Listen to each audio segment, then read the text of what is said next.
Welcome everybody to the second Liminal Waterway Countercultures webinar. I'll just briefly introduce the webinar series and the project. My name is Ben Gidley. I'm the principal investigator of Liminal Waterway Countercultures. It's a project that looks across Europe at waterside spaces and the peripheries of the continent and some of the interesting things that are happening there. We're funded through the HERA Chance Consortium of European National Scientific Funders, and today we're hearing from Daniela Shaw, who's a postdoctoral researcher and a sociologist at Birkbeck, University of London, in the School of Social Sciences.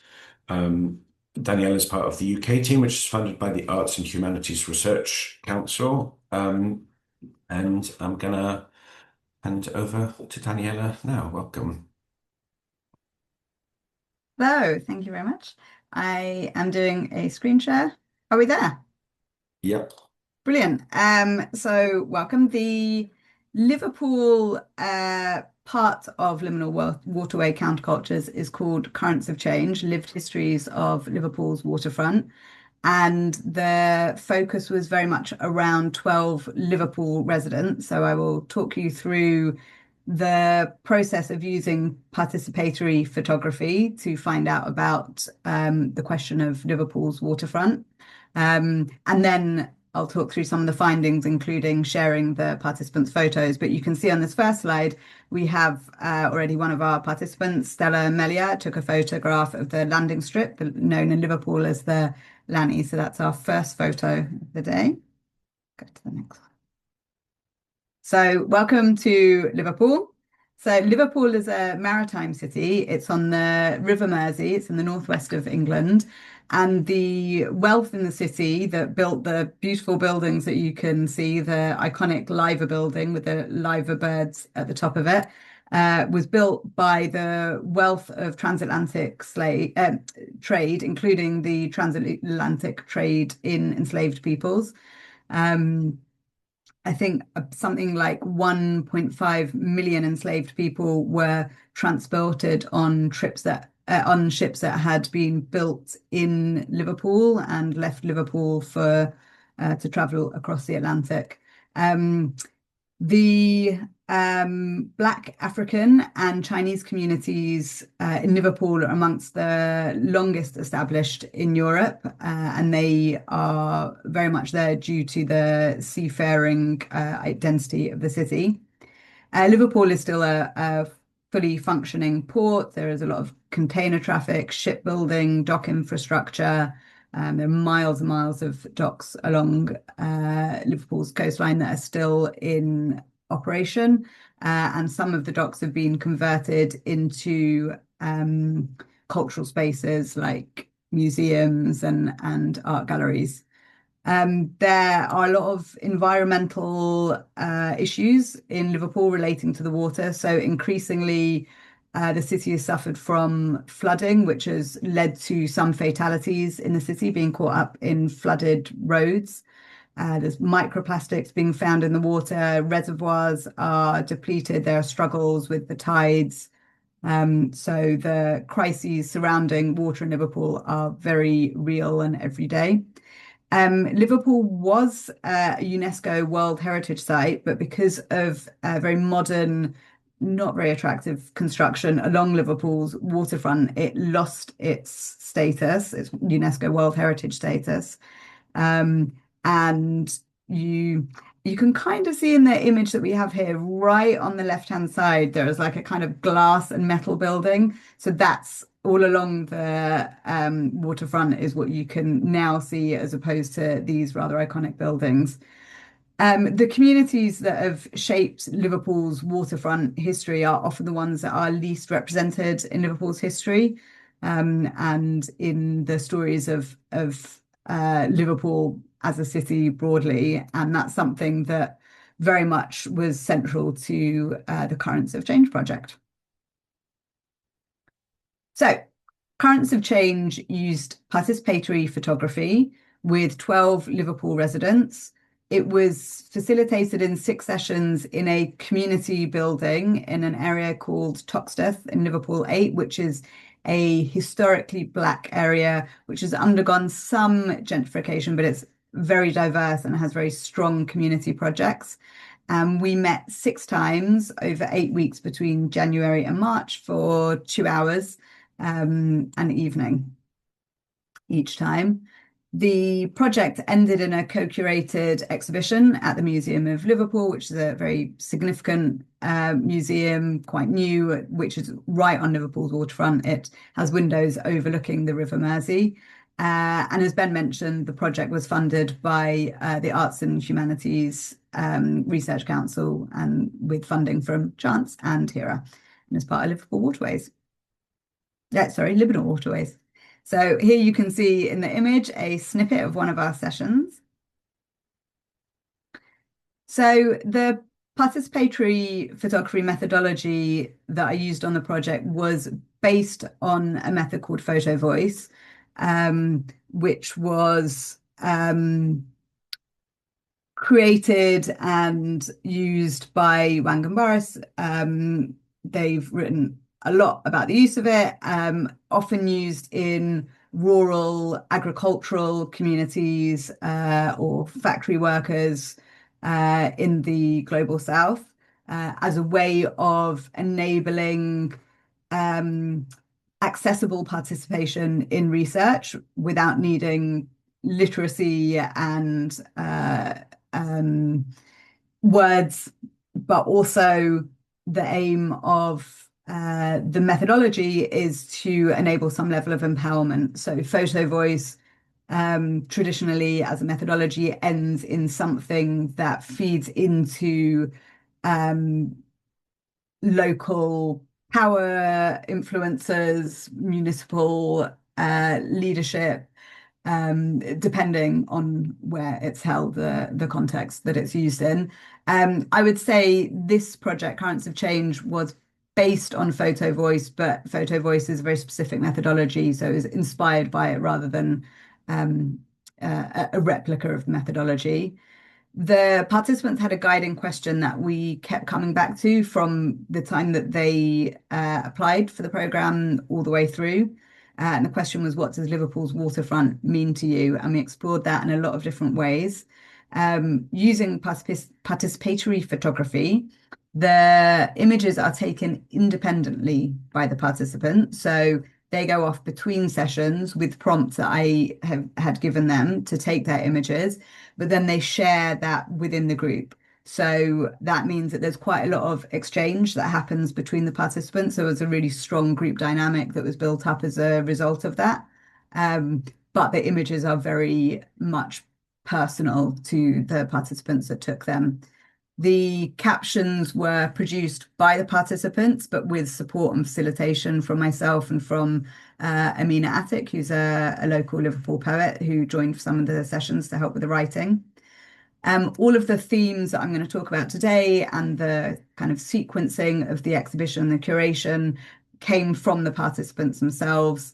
I am a certified trauma-informed facilitator and have been facilitating interculturally for about 20 years, and those were very much skills that I needed to draw on in this program, and they were incredibly helpful. I think particularly the being trauma informed with participants who had some of them quite difficult histories that either led them to arrive in Liverpool or things that they had experienced in Liverpool, either as new migrants or as a result of their labour. But I will come to that.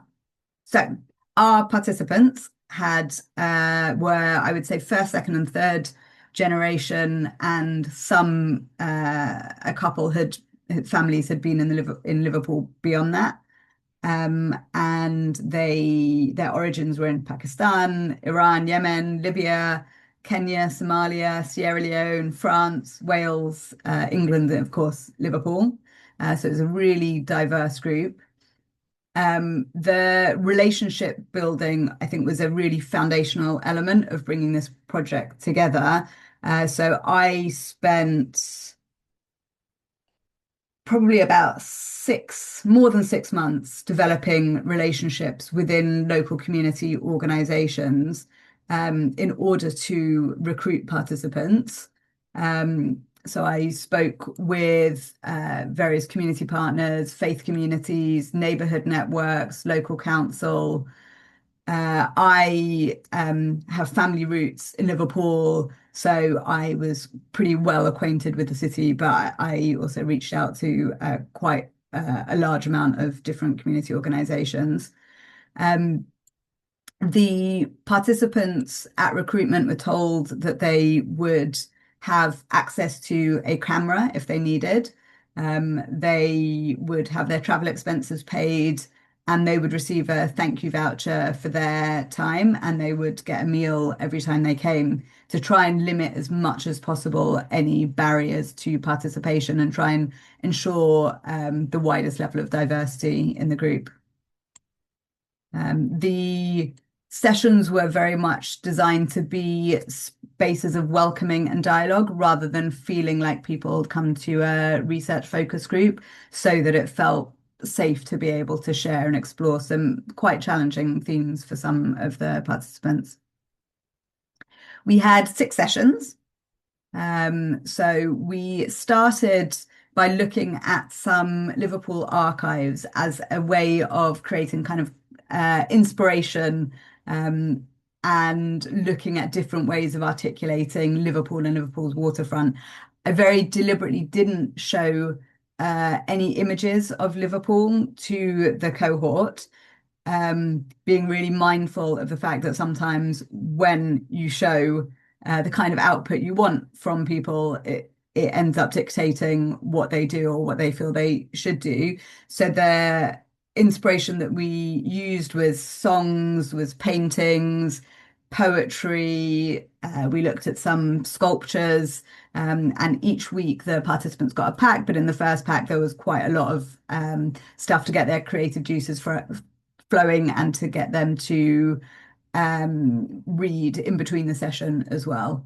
We had a visual sociologist who's also a photographer, Dr. Terence Heng, who is based at the University of Liverpool, who also did a session with the participants in that first week about how to get the best out of your cameras. So everyone was using phones, whether provided by us or generally their own phones, but a lot of them didn't know how to use them creatively, and also, as I'll explain in a moment, we had asked participants not to take identifiable photos of people, and we very much live in a time where we snap people's faces all the time. So some of them were quite apprehensive about telling their stories without taking images of themselves and the people around them. So Terence really helped them to see ways of taking images that were not of people. The sessions went then through to looking at ethics and consent, centering them in the experience. So how to be within the boundaries that participants would want to stay in. So not putting themselves in any danger or identifying anyone or places around them. So for example, not taking photos of their front doors or anything that could be identifiable, but also thinking about ownership of their photos. And they were told all the way along, these are your photos, you don't have to share them with anyone. So there's quite a lot of introduction to the ethics of the project and how it related to them, and to the idea of show, don't tell. So not having to be literal in images that you take or in the words that you use to describe them. We then looked at how to tell stories of place in the third session. By session 4, we then started looking at what an exhibition would be like and how to select their images for the exhibition, because by this point they'd been taking several photos between each week and they were building up a bank. But the exhibition at the Museum of Liverpool allowed for the 12 participants to exhibit 2 images each. So we talked about how to select the images that most spoke to the theme, but also to authentically speaking to their journey and what it is they wanted to communicate. And then with the help of Amina, we started using tools such as word banks to enable people to describe their images. For some participants, this was really difficult, and we did have a good couple of weeks or so to work on this. Um, Many had English as an additional language, but also some people were just not confident with describing things in words and in a limited number of words because we capped their captions at 50 words to enable accessibility at the point of the exhibition, so people visiting the exhibition could actually read and process what was written. Some people were brilliant creative writers, very confident, came very naturally to them. But we also allowed or offered many different routes to using words. So poetry, prose, dialogue, all different formats available to them.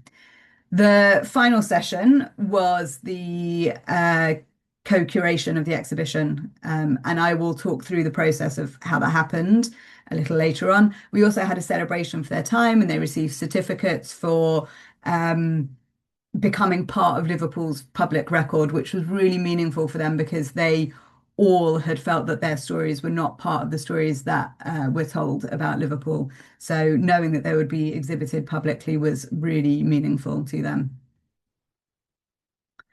Just going back to the idea of ethics. So they were told that they didn't have to disclose anything. They didn't want to, and that consent would come in stages. So just because they'd shared something with the group one week, it didn't mean it would have to end up being publicly visible or that I might share it somewhere. So sharing in that space could just be sharing in that space.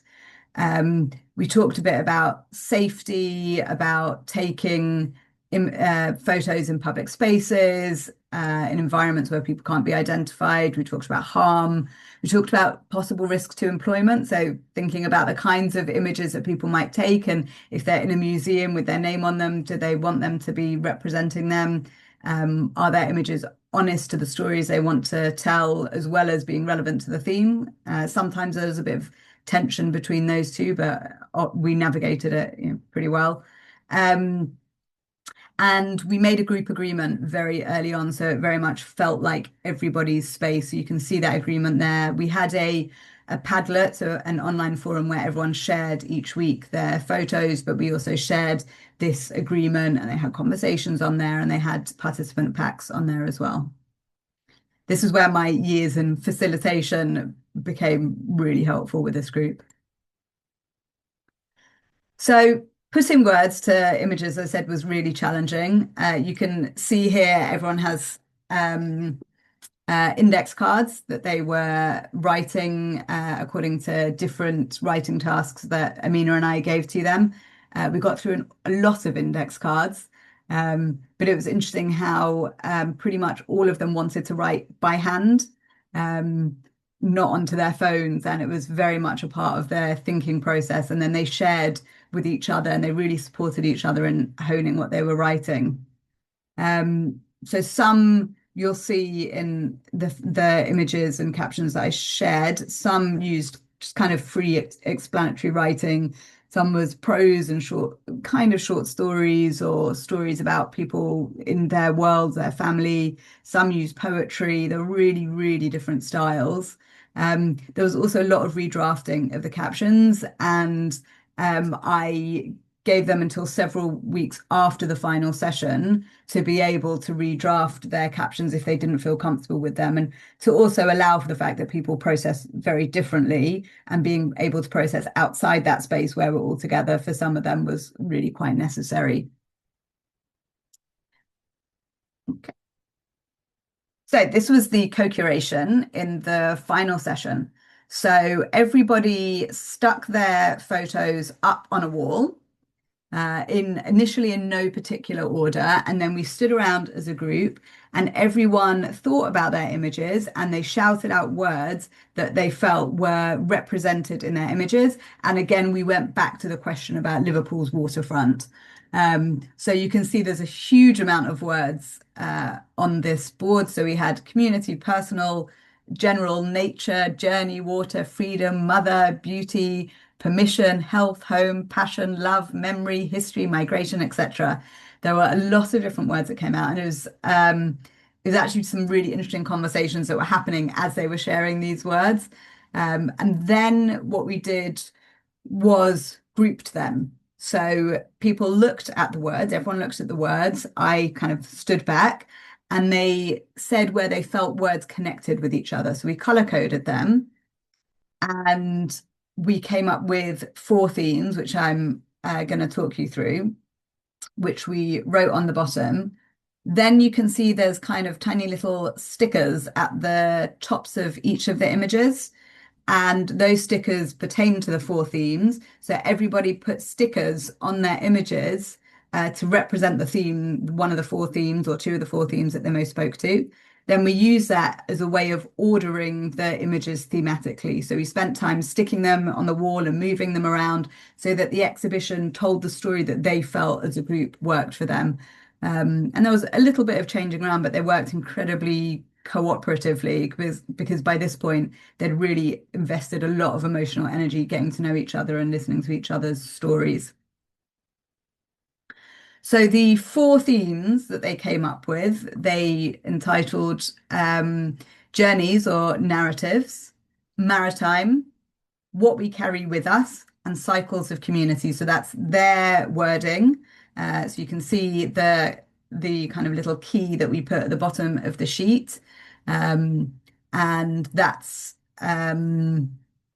very much based on their own experiences. So I as a social researcher may not have necessarily felt some of those belonged in those categories, but I also didn't feel it was for me to decide. So we very much went with what made sense to the participants to tell their own stories.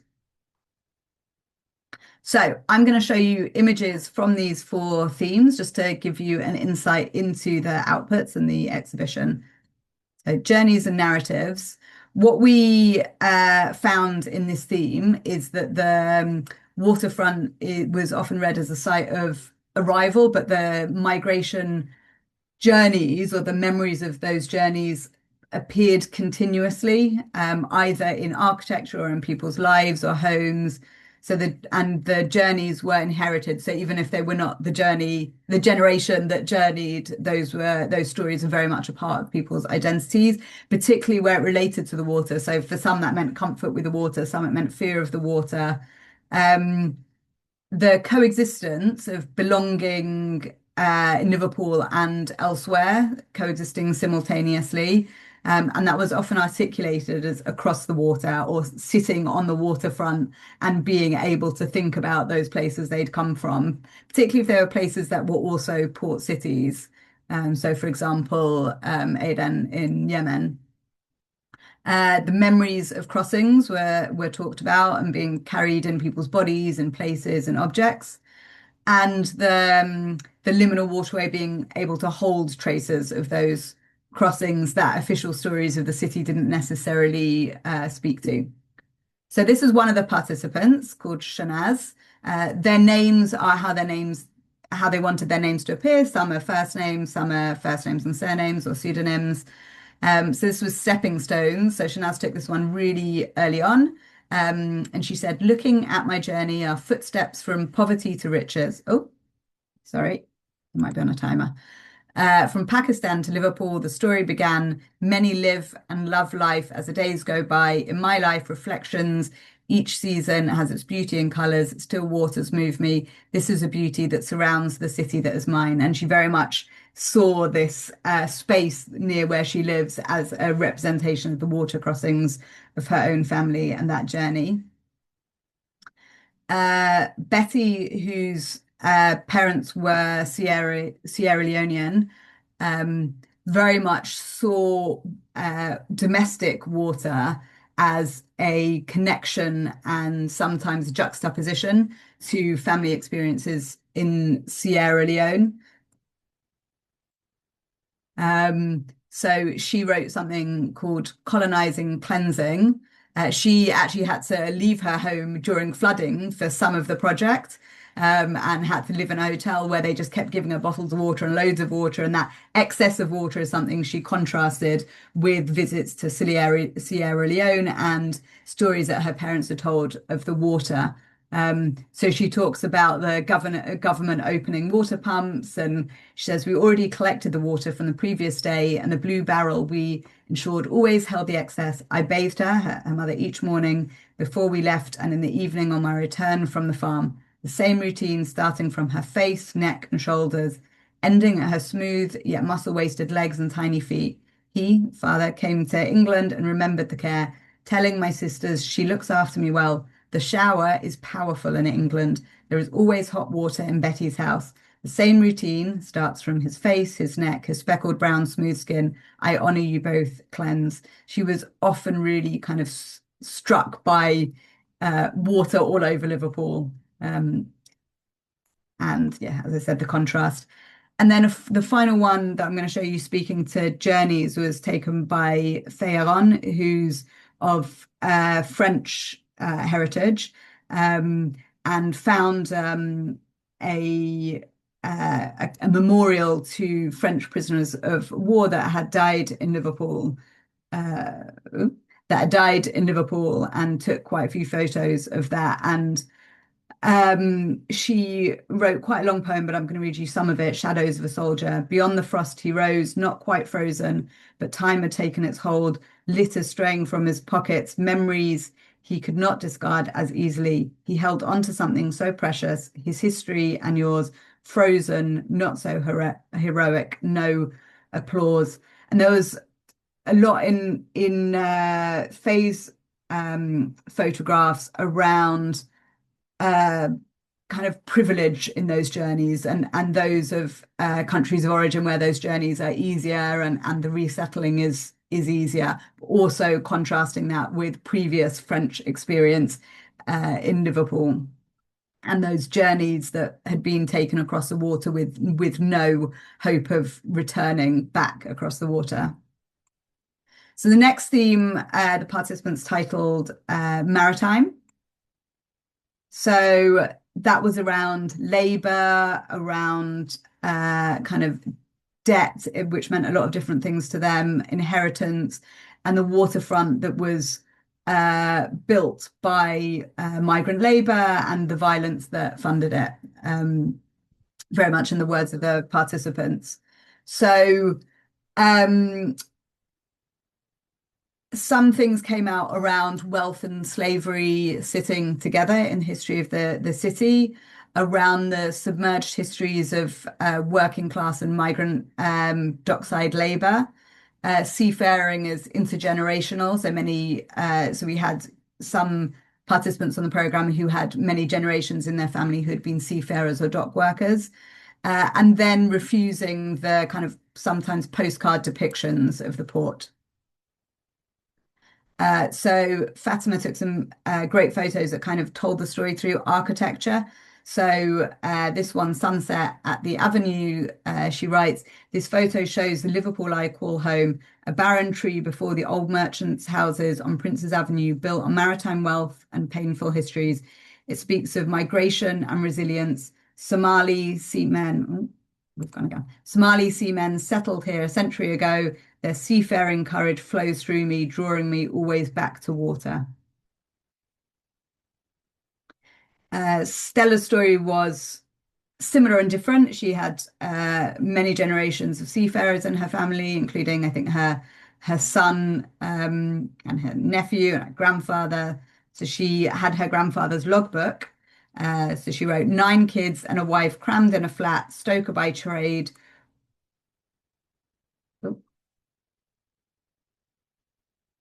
Wore a flat cap. Born 1898, the workhorse was strong, braving the seas, days were long, feeding the furnace coal on the ship, stamped his book, the start of trip, food on table, family fed, hang cap, grandad bed. The next theme is what we carry with us, and this was often really personalized for the participants. So water was comfort or survival or threat, often inside homes or very local spaces. There was talk of personal illness or grief or survival, the importance of water and water supply, domestic objects, inherited objects, and the waterway is shaping life, really. So Sue wrote very personally and took images of the importance of water in her own home. She's a carer. So this one she wrote, the waterfront was where we paused to reflect, where the river shaped our lives and carried our past towards a future. Her ashes were scattered along the flowing water. When life becomes too much, I fill a vase with Liverpool water and her cherished pink blooms, letting memory and comfort gently soothe. Liverpool water was often spoken about like the drinking water and that kind of thing as like quite nourishing and superior. Um, I often heard people talking about the water in their homes. And then Ebtisam spoke and took photos of water as a kind of solace. So she writes, a light branch hangs in daylight, heavy with the rain in Liverpool, suggesting slipping and shifting forces. The stillness captures sealed silence after a harsh, imposed, abrupt disturbance. Each droplet reflects cleansing and revival despite a vile, unlawful human act that caused silent grieving and suffering. They are unheard voices, unspoken words behind eyes that saw too much to bear, tears gathered at the tips, ready to fall and disperse the ugly, disgusting memory. Water becomes a companion, a mirror, offering reflection and reconnection after inhumane trauma. The final theme we'll look at is cycles of community. So sometimes this is about faith communities or congregations or migration, different stages of migration, arrival and building institutions, refuge, presence, rise, decline, continuing to leave, varying infrastructure. So it was quite varied. So Samira got this fantastic image that was taken on the same road that we were meeting on weekly. She took it one evening on her way home, and she wrote, "The ocean has no mercy, neither does the rain. They crossed water to build this, strangers arriving at the Mersey, making holy what the city would not give them. You think your walls are unbreakable, a hymn that lasts forever. The tongue's octave couldn't save you. Nature has no consideration for your gospel. A force shall eat you whole with no mercy, a storm passed year after year. Who sits on the remaining pew, longing for the Saviour to return, derelict, abandoned? Prayers escape through the window, without humans to maintain the holy. It's just a building, vulnerable to the elements, listed buildings in the name of God, forgotten like his blessings, the stench of rotten wood the Mersey gave." We did talk about damp quite a lot and increasing issues with damp in the city and in people's homes. The last one I'll show you is from Adrian.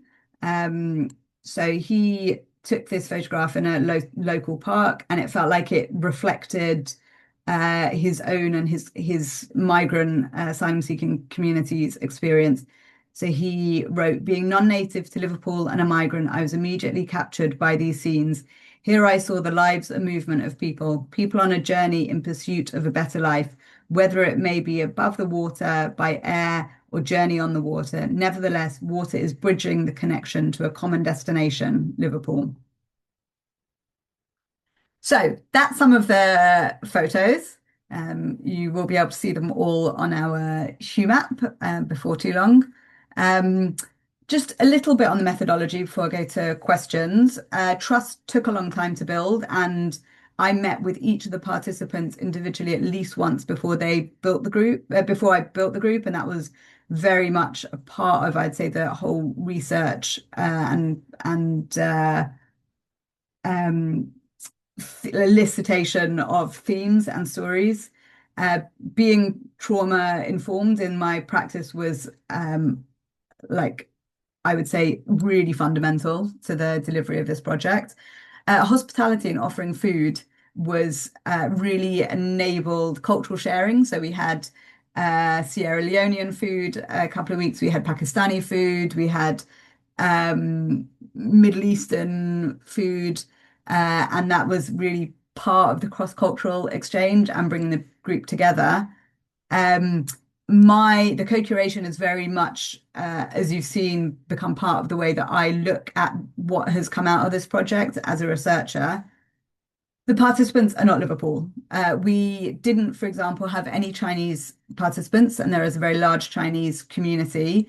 And there were many, many months building up relationships there. But what often happens is that external groups and organizations go into Chinese communities and organizations to deliver projects.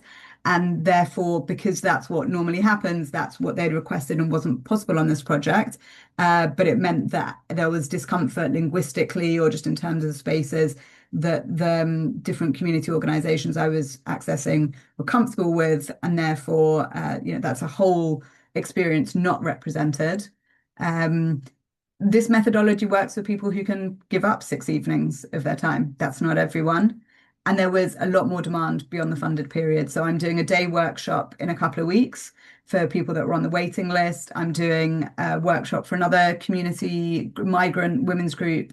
So there's demand far beyond what we could reach in this program, in this project. So what next? So the exhibition is now at the Museum of Liverpool. You can see it here on this big screen as you come into the museum. It's there till the end of August. It's then going to Rijeka. We have a booklet that you can see here that is will take to Rijeka, but they're available at the museum as well. And then this will also be shared online on HUMAP. And then just a thank you to all the participants and funders because they formed the basis of the project. And you'll see I've popped a QR code here. That's a QR code that's on the exhibition because there is a kind of questionnaire that enables people to reflect on the exhibition. Actually, I'm going to stop the share.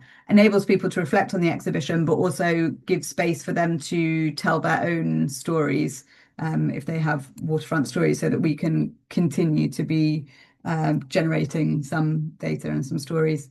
And that's that.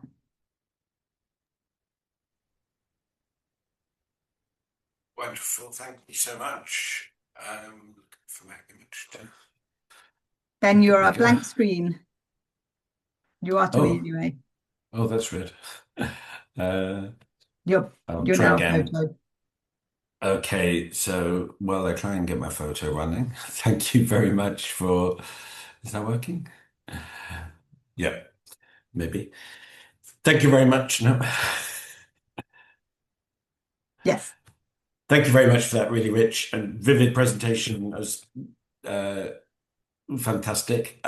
We've got about quarter of an hour, 20 minutes for questions, comments, thoughts. I've got a couple of people in the chat saying, great project, congratulations. And I've got questions myself, but would anyone like to kick us off?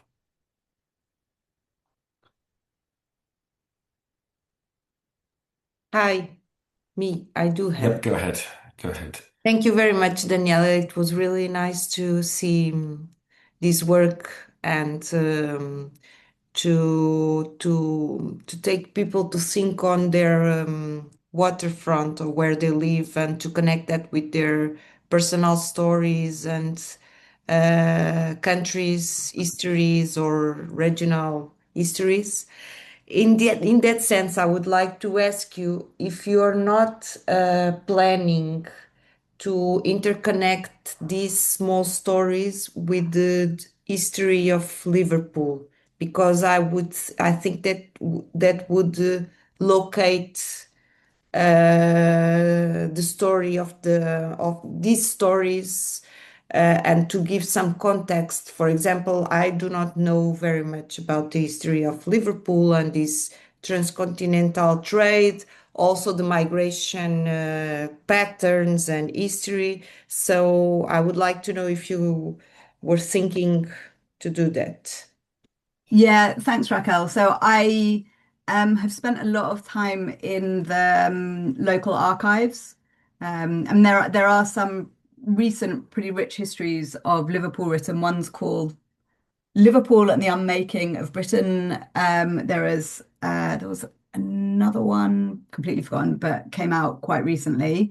Um, And I have been looking at through the archives at lesser told stories, some of which I presented to participants so that they could see that those existed. But yeah, some of that has formed the kind of wider data that I'm building up. I'm also going to be speaking to some of the participants who will be giving kind of oral histories that tell wider community stories. So yeah, I'm trying to kind of draw on some of the great local histories that have come out in the last couple of years or so, but also continue to dig into the archives and connect that to what I'm already gaining from the participants sharing their stories. Thank you. Thank you. There's a question perhaps from Jelena. Yeah. Hi, everyone. I hope you can hear me well because I'm here at the Congress, so it's a bit busy at the moment. But first of all, Daniela, thank you for this admirable presentation. I would like to emphasize that you perfectly summarized what should be the framework of the whole project, that a liminal waterway holds the trace of crossings that the official stories tend to minimize or neglect. And as you were speaking, when you present things like this, everything seems so smooth and seamless. So I'm interested if you are willing to share major challenges or, what was, if there were any points when you doubted that this kind of methodology can actually succeed. Yeah, so I'm glad it looks seamless. It wasn't. And I would say I probably spent about at least 6 months reaching out to community organizations, but about a year planning this. And I think without so much preparation, there would have been more barriers. I think very careful selection of participants was really key to the relatively smooth running of the project. So rather than there being things that made me doubt whether this would work, I think the fact that I've done quite a lot of kind of intercommunal facilitation over the years meant that I understood how to bring a group together and understood how much work that takes. And by doing that work in advance, I think it meant when we were all in the room together, I was fairly confident that the people in that room would be able to share enough to differing degrees, but share enough and also respect one another, which is really central in a space like that.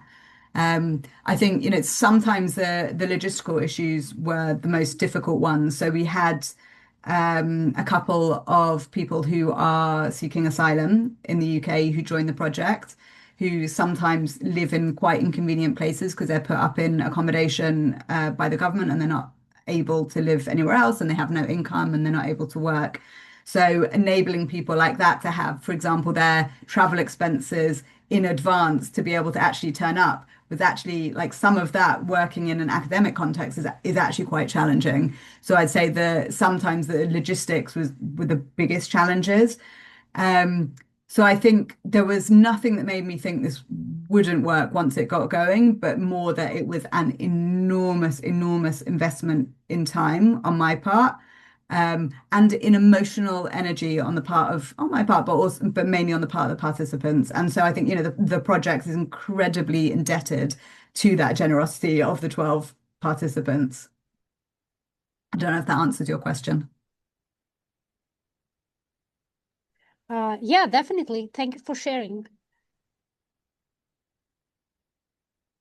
Thank you. Yeah, I guess just picking up what you just said, Daniela, it feels to me like our within academia in general, and often from our funders and the various bodies that measure academic kind of excellence and so on, there's a huge amount of kind of emphasis on co-creation and co-curation and participation, impact, knowledge exchange involving communities, not doing work about communities without them, but the systems and structures and funding mechanisms are often ill suited to that, both at the level of like in universities, bureaucratic kind of categories for how money is spent, which obviously are good reasons for existing in terms of accountability, but are often hard to stretch to accommodate the kind of complex and not straightforward kind of ways in which we might need to spend the money. And yeah, what you said about kind of building in the time to make that happen is something that we really, really need to take seriously, that if it's kind of almost not worth doing something participatory if it's not genuinely done in that way. But what I wanted to ask you is maybe slightly different, which is about, you touched on this a little bit and talking about the first, second, third generation, these different migration stories, whether you could just say a little bit more about the way in which you sought to tell a story about Liverpool that has space for migration and diversity and new arrivals, new migrants, but also space for kind of more settled populations that have a kind of multi-generation Liverpool identity, particularly in a time when I guess who's native and who's a migrant has become so politicized. Yeah, I think it's a really good question, and holding that space, I think, was quite a big responsibility in a time at which there were like far right activity and a lot of anti-migrant activity, including in Liverpool. And we had one participant who was born in Liverpool, is a person of color, and experienced racism in a taxi on the way to our first session. So it was definitely a very live issue. So I think there was a lot of hope and appreciation for the space to be able to share those stories in what otherwise feels like a really hostile environment, those stories of migration or visible difference. But then I think there was often those stories of kind of native laborers, Liverpool born and bred for many generations, working on the docks, or seafarers, but particularly dock workers, being pitted against migrant communities, often also seafarers. And I think the space actually enabled a bit of dialogue there, and pretty quickly within a couple of sessions, an understanding of like, oh, we all like have quite similar experiences of working hard, experiences of difficulty, of not being understood, of having built the city, but not having been acknowledged. So I think actually it became a place of understanding how much is in common around the kind of treatment and discourses and misunderstanding and life experiences of, in inverted commas, native kind of Liverpudlians, dock workers, and of people who'd come to the city first, second, third generation. Thank you very much. Questions, comments, thoughts? I know you said it about the kind of bureaucratic barriers, and I know you've heard me talk about this before, but actually, going back to the question of obstacles, that really was for me the most challenging thing. So the fact that, in order to get expenses from university, obviously you have to show receipts and that kind of thing. But when you've got people who can't get to a session unless you give them the money the session before to be able to physically get there, therefore I'm having to give the money in there, and not necessarily university systems that allow the reimbursement if it's not your own travel. So things like that, or things like speedy payment of like people that work in communities that are providing the food or other forms of labor, or ways of remunerating participants for their time. So we have this really interesting kind of rock and a hard place in British universities where you sometimes have to give a certain amount for certain types of participation, and sometimes university systems don't allow you to give above a certain amount, which is often below the amount you're expected to give participants. So kind of little things like that, which I think a lot of the research that happens in the academy is not that kind of research. And it's only when you end up doing a project like this, you realize the systems are not set up for that. And some of that did cause cynicism in some of the people that we were working with, seeing how slowly they were reimbursed and seeing, well, this has been a really welcoming space. We think we're being really listened to, but like, why is it taking so long to get our payment? So I think, actually that's a very real impediment. And I think probably results in a lot of people just not doing this kind of project. Yeah, that's a really important point. I guess the kind of learnings of the project in terms of these how questions, how you get around this, and what funders need to know, what universities need to know to kind of, yeah, it's all very well to talk about non-extractivist forms of research, but if everything is pushing you towards kind of a parachuting in extractivist approach because it's anything else is impossible, that's a big issue. Any more thoughts or questions? Maybe we've got about 4 minutes for people in Liverpool we're recording this at the end of May 2026. The exhibition is open until the end of August at the Museum of Liverpool. Anyone near Austria, we have an exhibition opening at Academy Graz on tomorrow, 28th of May. Rivers in Crisis, curated by Astrid Curie, led by the Graz team, Liminal Waterway Countercultures. But then we're also working on a digital map. I wonder maybe, Daniela, if you could say something about your thoughts at this stage about how you translate between this participatory photo project and maybe what you can put on a digital map, what you can exhibit in an exhibition, both the exhibition in Liverpool, future exhibitions. Yeah, it's a good question because, in an exhibition, there is selection, which means there is naturally exclusion. There is exclusion because there's only a certain amount of images you can show. There's exclusion because there's only a certain amount of words you can use. And I think that's why the co-curation was so important, that within those limits, Liverpool was being reflected in the way that its residents wanted. But also because of those limits, that's why we took the decision to create a booklet, which is far more extensive. So it has longer writing, it has probably about 3 times as many images, it has a lot of explanation in it. The Hue map, the digital map, is incredibly helpful and I think also really meaningful to the participants because it means we can plot the images where they were taken on the map. So you can, feel like you're taking a tour of Liverpool, which in fact, when you go see the exhibition, you're not doing. So it's a whole different way of experiencing it.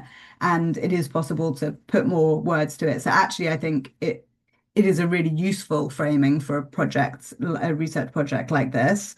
I think when it travels internationally, I think as you said here, there's a degree of decontextualization, which is probably the case for, all of situated research. When you show it elsewhere, it can be decontextualized. But I think because the stories that are told are so much from a personal perspective and they have the images, so you get that kind of visual feeling and everything that comes with that. And the words, I think it does help to bring some of that context in. So actually, I think a methodology like this travels pretty well.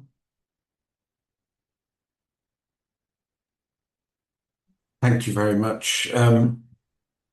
That's we're probably in perfect timing to just thank you so much for that really rich presentation. Thanks. If any of the participants watch this later, we want to really thank you for your amazing contributions. I found the launch of this event one of the most kind of the exhibition in Liverpool, one of the most moving research-related events I've ever attended. It was really inspiring, and look forward to seeing the images on a digital map at the end of 2026. Yeah, thank you. And our next webinar will be with Professor Mukar of the University of Zagreb, who's the leader of our Zagreb team, which is in June, and I think it's June 18th. Is that right? So look on our webpage for the future future events. Thank you very much, and enjoy the rest of your day, everybody. Thank you. Bye-bye. Thank you. Thank you. Bye. Bye-bye.